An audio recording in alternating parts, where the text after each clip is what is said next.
នេះគឺឈ្មោះរបស់ខ្ញុំនេះខ្ញុំឲ្យគេដាក់ឈ្មោះរបស់ខ្ញុំហើយបន្តមកទៀតនេះដាក់ 2FA ហើយអានេះនៅលើ device គេទូរស័ព្ទ15 Pro Max ហើយនឹង PC របស់គេអញ្ចឹងខ្ញុំអត់ទាន់បាន remove របស់គេចេញទេអ្នកនរគ្នានៅពេលដែលយើង login account មួយនេះចូលហើយយើងកុំធ្វើការនៅលើ account មួយនេះយើងទុកវាមួយថ្ងៃសិនអញ្ចឹងដើម្បីឲ្យ account ហ្នឹងវាចាប់នៅ device computer របស់យើងណាបើសិនជាយើង login ចូលភ្លាមយើងធ្វើការសកម្មនៅលើ account មួយហ្នឹងអត់យូរទេ disable បិទតែម្ដងគឺអត់បានទេ add account មួយសំខាន់ណាស់គ្នាយើងអញ្ចឹងអ្នកនរគ្នាមើលវីដេអូមួយនេះហើយសំខាន់ជាចំណេះដឹងមួយសម្រាប់បងប្អូនយើងអូខេបានជម្រាបសួរបងប្អូនអរគ្នាថ្ងៃនេះខ្ញុំមានវីដេអូថ្មីចែកម្លែកទៅកាន់អ្នកនរគ្នាព្រោះថ្ងៃនេះខ្ញុំទិញ account Booke អ្នកនរគ្នាពេលអញ្ចឹងទៅខ្ញុំមកប្រាប់បងប្អូនយើងដែលគាត់ដូចខ្ញុំណាពេលដែលបងប្អូនទិញ account គេយើងមក login នៅលើ device computer យើង login ឲ្យប្រយ័ត្នប្រយែងពួកគេធានាតាមអាទិត្យទេព្រោះខ្ញុំទិញ account Boo នេះវា limit 1500 limit 1500មួយហើយនឹង no limit អញ្ចឹងខ្ញុំ login account no limit ចូលនៅក្នុង device computer របស់ខ្ញុំព្រោះខ្ញុំទិញគេមួយគ្រាប់ហើយទិញគេយូរហើយតែខ្ញុំលងចូលជិត10ថ្ងៃហើយឡើងទៅរវល់អ្នកនរគ្នាហើយក៏ភ្លេច login ហើយថ្ងៃនេះក៏ធ្វើវីដេអូចែកជូនអ្នកនរគ្នាបានទស្សនាតែម្ដងទៅហើយសម្រាប់គ្នាយើងដែលគាត់ទិញ add account ពីគេពេលដែលយើងទិញ account ពេលខ្លះបងប្អូនយើងទិញ BM ពេលខ្លះបងប្អូនយើងទិញ account professional តែម្ដងហើយសម្រាប់ខ្ញុំទិញ account professional ខ្ញុំទិញបានទាំង account បានទាំង BM អញ្ចឹងខ្ញុំយកមក login ខ្ញុំត្រូវ login ដោយប្រុងប្រយ័ត្នព្រោះបើមិនអញ្ចឹងទេ check point ឬក៏ជាប់180អញ្ចឹងសម្រាប់បងប្អូនដែលគាត់ទិញ account គេយកមក login នៅលើ device computer វាចេះតែ check point ឬក៏ជាប់180ណាបើសិនជាអ្នកនរគ្នាមានបញ្ហាបែបហ្នឹងកុំភ្លេចមើលវីដេអូរបស់ខ្ញុំនឹងប្រាប់កន្លឹះសំខាន់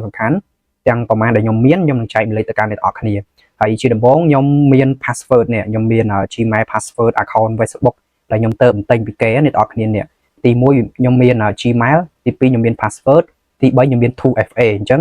សម្រាប់គ្នាយើងដែលគាត់ទិញ account គេបើសិនជាយើងទិញបាន Gmail password ហើយអត់មាន 2FA យើង login តា Gmail និង password បានគឺចូល account នឹងបានតែម្ដងគឺយើងចូល account នឹងបានតែម្ដងតែសម្រាប់ខ្ញុំគឺខ្ញុំទិញ account មួយគឺខ្ញុំតែងតែចាក់ 2FA បើមិនចាក់ទេគឺ account របស់ខ្ញុំគឺ security ទាបមែនតើអញ្ចឹងគេអាចនឹង hack ឬក៏លួច account របស់យើងទៅបានអញ្ចឹងកុំឲ្យខាត់ពេលយូរយើងចូលទៅ login account យើងតែម្ដងហើយជាដំបូងអ្នកនរគ្នាបង្កើតនៅ Google Chrome មួយមកហើយ Google Chrome របស់ខ្ញុំបាន generate ហើយនេះគឺ Google Chrome របស់ខ្ញុំគឺវាមានច្រើនដែលតម្រូវការងាររបស់ខ្ញុំហើយបើសិនជាគ្នាយើងចង់ដឹងពីរបៀបបង្កើត generate Chrome ឲ្យបានច្រើនកុំភ្លេចឆាតមកឬក៏ comment ខាងក្រោមមកខ្ញុំតម្លាក់បើសិនជាបងប្អូនយើងចង់ដឹងពីរបៀបបង្កើត generate Chrome ឲ្យបានច្រើន comment ខាងក្រោមវីដេអូខ្ញុំនឹងប្រាប់របៀបបង្កើត generate ឲ្យបានច្រើនដូចខ្ញុំអញ្ចឹងណាហើយឥឡូវនេះគឺខ្ញុំបើកនៅ Google Chrome របស់ខ្ញុំមួយគឺខ្ញុំបើក Google Chrome មួយនេះហើយខ្ញុំធ្វើការបើកវាធំតិចមកហើយបន្តមកទៀតមកដល់ចំណុចមួយនេះអ្នកនរគ្នា login Gmail មួយមក Gmail Facebook របស់យើងណាបើសិនជាបងប្អូនអត់មានទេមិនចាំបាច់ login ក៏បានដែរហើយសម្រាប់ខ្ញុំមានអញ្ចឹងខ្ញុំ login ហើយពេលដែលយើង login ហើយវាមានទម្រង់បែបនេះអញ្ចឹងអ្នកនរគ្នាគ្រាន់តែវាយពាក្យកន្លែងនេះអ្នកនរគ្នាវាយពាក្យថា FB មកនេះវាយតែប៉ុណ្្នឹងមកយើងយកពាក្យនេះពាក្យ Facebook login ហ្នឹងមកហើយយើងចុចពីលើវាមកអ្នកនរគ្នាគឺវានាំយើងមកដល់កន្លែងនេះកន្លែងមួយនេះគឺយើងត្រូវដាក់ Gmail password account admin របស់យើងណាដែលយើងមានឬក៏យើងទិញគេហើយសម្រាប់ account របស់ខ្ញុំបង្កើតខ្លួនឯងគឺអត់បានអញ្ចឹងខ្ញុំមានតែទិញគេបង្កើតខ្លួនឯងវាអត់បានតែម្ដងអ្នកនរគ្នាឲ្យតែបង្កើតគឺជាប់180ឬក៏ check point តែម្ដងហើយពេលស្នើសុំគឺអត់បានព្រោះ account ថ្មីពិបាកបង្កើតមែនទែនប្រហែលខែនិយាយទៅខែ1ខែ2នេះពិបាកក្នុងការបង្កើត account មែនទែនប៉ុន្តែបើសិនជាយើងមានទូរស័ព្ទថ្មីលេខទូរស័ព្ទថ្មីយើងអាចបង្កើតបានតែម្ដងគឺអត់មានបញ្ហាទេហើយសម្រាប់នៅលើ computer គឺបង្កើតដឹងតែជាប់180ក៏ check point account នឹងតែម្ដងហើយអូខេឥឡូវនេះគឺខ្ញុំធ្វើការ login Gmail password ដែលខ្ញុំមានឥឡូវខ្ញុំ login ទី1ខ្ញុំដាក់ Gmail អ្នកនរគ្នា log តាមខ្ញុំទៅហើយពេលដែលអ្នកនរគ្នាធ្វើការ login យើងកុំ login ចេញវាពើក្រហមណាពេលដែលយើងបើ Google Chrome យើង login ទៅម្ដងយើងកុំឲ្យខុសនេះយើងដាក់អញ្ចឹងទៅយើងកុំឲ្យខុសបើសិនជាខុសគឺកន្លែងផ្ទាំងនេះវាអត់លុតអាគៀននេះគឺអត់លុតពណ៌ខៀវអញ្ចឹងទេគឺវាចេញក្រហមកាលណាចេញក្រហមហើយគឺដាក់ account ទៅគឺ check point តែម្ដងអាហ្នឹងសម្រាប់បទពិសោធន៍ដែលខ្ញុំធ្វើហើយខ្ញុំប្រាប់ទៅកាន់អ្នកនរគ្នាផងព្រោះខ្លាចអ្នកនរគ្នាទិញហើយយើងមក login ខូចយើងខាតមានខាតទាំងអស់គ្នាហ្នឹងហើយខាតទាំងបងឯងខាតទាំងខ្ញុំតែម្ដងហើយឥឡូវខ្ញុំដាក់ Gmail ហើយទី2ខ្ញុំដាក់ password ឥឡូវខ្ញុំទៅ copy password ឥឡូវខ្ញុំទៅ copy password បន្តទៀតនេះទី2របស់ខ្ញុំមាន password ខ្ញុំមក login កន្លែងនេះអ្នកនរគ្នាគឺខ្ញុំទី1ខ្ញុំដាក់ Gmail ទី2ខ្ញុំដាក់ password ហើយពេលដែលអ្នកនរគ្នាដាក់ បែបនឹងហើយអ្នកនរគ្នាធ្វើការ login ad account បុះនឹង ad account យើងលេងធម្មតាគឺវាខុសគ្នាអ្នកនរគ្នាគឺយើងតែធ្វើការខុសតែបន្តិច account យើងលេងធម្មតានិង account private របស់យើងខុសគ្នាអ្នកនរគ្នាយើងបែងចែកវាដាច់តែយើងអត់ចេះធ្វើទេគឺពិបាកស្នើសុំឲ្យវាប្រើពេលយូរមែនទែនហើយសម្រាប់ខ្ញុំមានអញ្ចឹងគឺខ្ញុំធ្វើការ login បែបនេះហើយពេលដែលយើង login នៅលើ computer ថ្មីគឺវាចាញ់ឲ្យយើងនេះវាឲ្យជ្រើសរើសបែបនេះហើយវាចាញ់អញ្ចឹងគឺវាថាយើងនឹង robot ឬក៏ AI អីចឹងហើយបើយើងជាមនុស្សយើងត្រូវធ្វើតាមវាអញ្ចឹងទីមួយខ្ញុំ save នេះមួយសិនយើង take កន្លែងនេះមកបើសិនជាបងប្អូនយើងមានបញ្ហាដូចខ្ញុំយើង take កន្លែងមួយនេះហើយបន្តមកទៀតកន្លែងមួយនេះគឺយើងត្រូវជ្រើសរើសនេះវាដាក់ថានេះវាដាក់ពាក្យហ្នឹងណាវាថា boss អញ្ចឹងយើងត្រូវរើសអាពាក្យហ្នឹងមានថាជ្រើសរើសឡានក្រុងឲ្យបាន3អញ្ចឹងយើងដាក់មកតែយើងខុសមួយគឺវាអត់ឲ្យទេគឺវាលោតក្រហមប៉ែតែម្ដងឥឡូវខ្ញុំធ្វើការដាក់ select យក3តែម្ដងនេះព្រោះនេះយើងប្រែថាឡានក្រុងបើសិនជាបងប្អូនយើងអត់ចេះភាសាអង់គ្លេសយើង copy មកយើងទៅបកប្រែនៅ Google Translate មកយើងដាក់ Google មកនេះ Translate ឆ្វាច់សម្រាប់ឥឡូវស្រួលទេបងប្អូនយើងនេះកន្លែងនេះយើងដាក់ KH មកខ្មែរយើងមកហើយយើងទៅ copy អានេះមកវាមានន័យថាម៉េចយើងមកដាក់មកឃើញទេវាប្រែថាឡានក្រុងអញ្ចឹងយើងជ្រើសរើសឡានក្រុងមកយើងមុននឹង take វាយើងត្រូវមើលវាឲ្យច្បាស់សិនណាតែយើងខុសតែមួយពាក្យគឺ account ហ្នឹង disable អាចប៉ិតតែម្ដងអញ្ចឹង account boom របស់យើងសំខាន់ណាស់អ្នកនរគ្នា limit ធំមួយគឺមិនងាយនឹងការ login មិនងាយនឹងការ build ទេអញ្ចឹងយើង login ដោយប្រុងប្រយ័ត្នហើយឥឡូវយើងដឹងចម្លើយហើយទី1ឡានក្រុងរឹងរើយបាន3មកនេះអានេះខុសនេះអ្នកនរគ្នាហ៊ានតែចុចយកអញ្ចេះដាក់ទៅម្ដងគឺអត់បានទេគឺវាខុសអានេះឡានទូចហ្នឹងអាហ្នឹងយើងដាក់មកឡានក្រុង3នេះជាមួយខ្ញុំដាក់គឺវាគ្រីឲ្យតែម្ដងអញ្ចឹងខ្ញុំធ្វើការចុច Q នេះមកនេះឃើញទេអ្នកនរគ្នាគឺវាចេញគ្រីឲ្យបែបនេះកាលណាចេញបែបនេះគឺវាទៅបន្តមុខទៀតគឺវាឲ្យយើងដាក់នៅសពីតង់មានន័យថា 2FA គ្នាយើងនេះឥឡូវនេះវាលោតឲ្យនេះឃើញទេអាខាងលើនេះគឺឈ្មោះរបស់ខ្ញុំនេះខ្ញុំឲ្យគេដាក់ឈ្មោះរបស់ខ្ញុំហើយបន្តមកទៀតនេះដាក់ 2FA ហើយអានេះនៅលើ device គេទូរស័ព្ទ15 Pro Max ហើយនឹង PC របស់គេអញ្ចឹងខ្ញុំអត់ទាន់បាន remove របស់គេចេញទេអ្នកនរគ្នានៅពេលដែលយើង login account មួយនេះចូលហើយយើងកុំធ្វើការនៅលើ account មួយនេះយើងទុកវាមួយថ្ងៃសិនអញ្ចឹងដើម្បីឲ្យ account ហ្នឹងវាចាប់នៅ device computer របស់យើងណាបើសិនជាយើង login ចូលភ្លាមយើងធ្វើការសកម្មនៅលើ account មួយហ្នឹងអត់យូរទេ disable ប៉ិតតែម្ដងគឺអត់បានទេ ad account មួយសំខាន់ណាស់គ្នាយើងអញ្ចឹងអ្នកនរគ្នាមើលវីដេអូមួយនេះហើយសំខាន់ជាចំណេះដឹងមួយសម្រាប់បងប្អូនយើងអូខេព្រោះឥឡូវវា load អីទៀតហើយឥឡូវខ្ញុំ refresh វាមួយសិននេះវា load មិញវា load ទៅម្ដងទៀតដែលយើងយូរពេកយើងដាក់យូរពេកអញ្ចឹងតែយូរពេកវា load ចេញហើយតែខូចខ្ញុំកវីក្បាលហើយតែថ្លៃហងអ្នកនរគ្នា account មួយថ្លៃចង្អប់ឥឡូវខ្ញុំដាក់ម្ដងទៀតខ្ញុំធ្វើការ login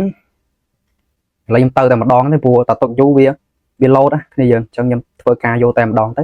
ចាំបន្តទៅមុខទៀតមិនម៉ាខ្ញុំប្រាប់នៅវីដេអូបន្តទៀតឥឡូវវាគ្រីអយហើយអ្នកនរគ្នាម្ដងចំណុចនេះពេលដែលអ្នកនរគ្នា login ហើយម្ដងចំណុចមួយនេះអ្នកនរគ្នាយកអាដូចខ្ញុំនេះប្រាប់មកនេះយកអា try earn outer way មកហើយម្ដងចំណុចនេះយើងយកអាក្រោមនេះហើយយើងធ្វើការ continue កន្លែងមួយនេះយើងទៅ copy code ដែលយើងបាននៅជាមួយនឹង Facebook ដែលយើងទិញគេនេះទី1 Gmail ទី2 password ទី3 2FA អញ្ចឹងយើង copy អានឹងមកហើយយើងមកបើក tab អានេះមួយទៀតយើងវាយពាក្យថា 2FA មកនេះយកទី2ហ្នឹងមកនេះហើយបន្តមកទៀតយើងយកទី2នេះទៀតអូខេម្ដងកន្លែងយើង copy មកយើង copy អាមិញហើយយើងធ្វើការ Ctrl V មកនេះវាបានប៉ុណ្ណេះអញ្ចឹងយើង submit មកវាបានកូដនេះហើយឃើញទេអ្នកនរគ្នាអញ្ចឹងយើង copy អានឹងមកហើយយើងមកដាក់កន្លែងនេះឥឡូវកន្លែងនេះខ្ញុំធ្វើការលឿនបន្តិចព្រោះតែយូរវា load ទៅវិញទៀតឡើយអូខេខ្ញុំ continue ជាមួយ account នេះវា load ទៅផ្ទាំងនៅ scene របស់វាអត់អូខេឥឡូវនេះគឺវា load ដល់កន្លែងនេះយើងកុំចាក់ Q នេះយើងយកនេះយកខាងក្រោម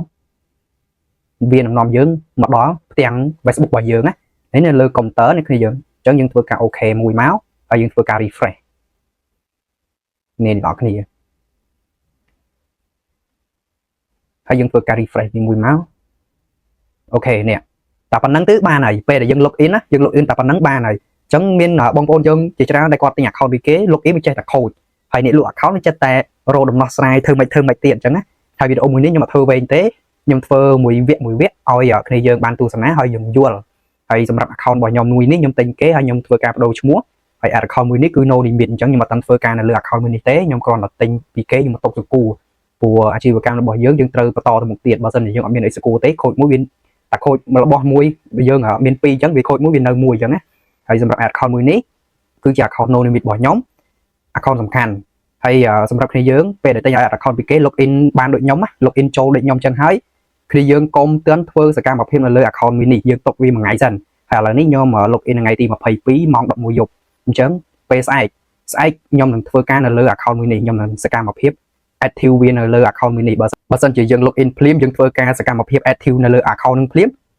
យើងលេងឥឡូវគឺអត់អីណាតែតែពេលយើងដេក account នឹង disable បាត់ទឹកឡើងបើកខ្វាក់មកគឺទឹកភ្នែកហើយអានឹងជាបទពិសោធន៍របស់ខ្ញុំទិញពីគេភ្លាមខ្ញុំមានខ្ញុំ remove គេខ្ញុំបដូរឈ្មោះខ្ញុំធ្វើអី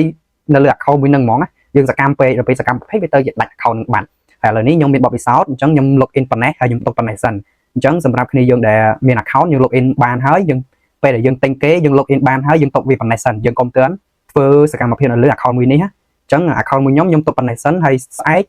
ខ្ញុំនឹងធ្វើវីដេអូបន្តទៀតខ្ញុំនឹងប្រាប់អ្នកទាំងអស់គ្នាពីរបៀប remove គេ remove device គេចេញណាយើងកុំទុក device គេនៅក្នុង account admin របស់យើងបើសិនជាយើងកន្លែង device ហ្នឹងវាមានគេវាមាន2ទៅ3 4 device អញ្ចឹងណាហើយក្នុង12 3 4 device ហ្នឹងយើងស្គាល់គេច្បាស់អញ្ចឹងយើងទុកគេទៅតែបើសិនយើងអត់សូវស្គាល់គេច្បាស់ទេយើងទៅ remove ដកគេចេញទៅកុំឲ្យមានបញ្ហាទៅលើ admin របស់យើងចាយលុយធំទៅជាដាច់ account បាត់គេយកទៅបាត់អញ្ចឹងវាពិបាកកន្លែងហ្នឹងហើយពេលយើងឆាតសួរគេឆ្លើយតែអត់ដឹងមួយម៉ាត់មានអីយើងមានតែសោកស្ដាយនឹងឯងតម្រង់របៀបបាំងធំមួយប្រើពេលយូរមែនទែនអូខេអ្នកនរគ្នា account របស់ខ្ញុំបាន login បានជោគជ័យហើយវាអត់មានបញ្ហា check point ឬក៏180អីទេខ្ញុំ login វាបានប៉ុណ្ណេះខ្ញុំទុកវាប៉ុណ្ណេះសិនអញ្ចឹងវីដេអូបន្តខ្ញុំនឹងប្រាប់អ្នកនរគ្នាពីរបៀបក្នុងការរៀបចំ account admin មួយនេះដើម្បីវារឹងមាំគ្នាយើងពេលដែលវារឹងមាំហើយយើងយកវាទៅ run advertising បានអញ្ចឹង account មួយនេះយើងនឹងធ្វើការបន្តទៀតហើយវីដេអូបន្តខ្ញុំនឹងប្រាប់អ្នកនរគ្នាពីរបៀបក្នុងការរៀបចំ account admin មួយនេះឲ្យត្រូវស្តង់ដាររបស់ Facebook ហើយយើងទៅបង្កើត ad manager មួយទៀតហើយនឹង business manager មួយទៀត admin មួយនេះមួយឆ្នាំហើយគ្នាយើងខ្ញុំទិញពីគេអត់ក្រោមអាយុមួយឆ្នាំទេសិននិយាយទិញ account admin អាយុក្រោមមួយឆ្នាំណាអ្នកនរគ្នាគឺយើងពេលខ្លះយើងបង្កើត page អត់បានពេលខ្លះយើងបដូរឈ្មោះអត់បានហើយពេលយើង run ad វាអត់ smooth វាអត់ active អញ្ចឹងណាគ្នាយើងអញ្ចឹងបើសិនជាគ្នាយើងអត់មាន account ខ្លួនទេយើងទិញគេទៅយើងទិញយកមួយឆ្នាំ2ឆ្នាំ3ឆ្នាំទៅយើងកុំទិញមួយឆ្នាំចុះទិញឲ្យលើសមួយឆ្នាំទៅព្រោះបើសិនជា account លើសពីមួយឆ្នាំគឺវាមាំហើយតែបើសិនជាក្រោមមួយឆ្នាំគឺវាខ្ចីមែនទែនaccount ដែលយើងទៅតែបង្កើតភ្លាមយកមកធ្វើដាច់តាំងតែម្ដងហើយពេលយើងស្នើសុំវាបានតែប្រើពេលយូរមែនទែនអូខេអ្នកនរគ្នាហើយវីដេអូរបស់ខ្ញុំក៏មានតែប៉ុណ្្នឹងអ្នកនរគ្នាជួបគ្នានៅវីដេអូបន្តខ្ញុំនឹងប្រាប់អ្នកនរគ្នាពីរបៀបនៃការ remove គេចេញហើយនឹងរបៀបបំពេញនៅ account admin របស់យើងឲ្យត្រូវជាមួយនឹងស្តង់ដារពេលដែលយើងរៀបចំវាត្រូវស្តង់ដារហើយយើងនឹងអាចបន្តវាទៅមុខទៀតយើងអាចធ្វើអីនៅលើ account មួយនឹងទៀតខ្ញុំក៏នឹងប្រាប់អ្នកនរគ្នាចំណុចទូចមួយ account admin មួយដែលយើងទិញពីគេហ្នឹងណាយើងបើសិនជាយើងអត់ចេះធ្វើទេ account admin account Facebook មួយវាសំខាន់ខ្លាំងណាស់គ្នាយើងតែបើសិនជាយើងគិតថា account Facebook បានត្រឹមតែលេងឆាតបានត្រឹមតែផុសវីដេអូបានត្រឹមតែស៊ីអីបន្តិចបន្តួចអញ្ចឹងណាអាហ្នឹងវាអត់ទាន់គ្រប់ជ្រុងជ្រោយតែ account admin មួយ account Facebook មួយគឺសំខាន់បើសិនជាអ្នកដឹងគឺគាត់នឹងយល់ហើយកន្លែងនេះតែបើសិនជាគាត់អត់ដឹងគាត់បានតែស្ដាប់ហើយ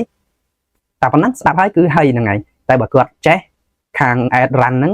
តែមាន account Facebook មួយហ្នឹងគឺគាត់អាចធ្វើអីគ្រប់យ៉ាងបានទាំងអស់នៅលើខាង advertising ហ្នឹងតែម្ដងអូខេគឺយើងឥឡូវនេះ account របស់ខ្ញុំគឺ login បានហើយខ្ញុំអត់ទាន់ធ្វើអីនៅលើ account មួយនេះទេព្រោះហ៊ានតែធ្វើគឺ account មួយនេះគឺអត់យូរទេដាច់តែម្ដងអញ្ចឹងខ្ញុំទុកវាមួយថ្ងៃសិន24ម៉ោង12ម៉ោង24ម៉ោងឬក៏48ម៉ោងឬក៏មួយថ្ងៃទៅ2ថ្ងៃ3ថ្ងៃអីបានឲ្យវាមាំបន្តិចឲ្យវាស្គាល់នៅ device របស់យើងណាពេលដែលវាស្គាល់ហើយពេលដែលវារឹងមាំហើយយើងចូលមកមើលវា active ល្អហើយនេះកន្លែងសញ្ញារូបកណ្ដឹងវាឡើង2 3 4 5 17អញ្ចឹងទៅយើងធ្វើការទៅ remove គេចេញហើយយើងដាក់តែមួយបានហើយគឺយើងផ្ទាល់ណាអូខេហើយវីដេអូរបស់ខ្ញុំក៏សូមបញ្ចប់ត្រឹមហ្នឹងជួបគ្នានៅវីដេអូបន្តបាទអរគុណបាយបាយជម្រាបលាបាយបាយ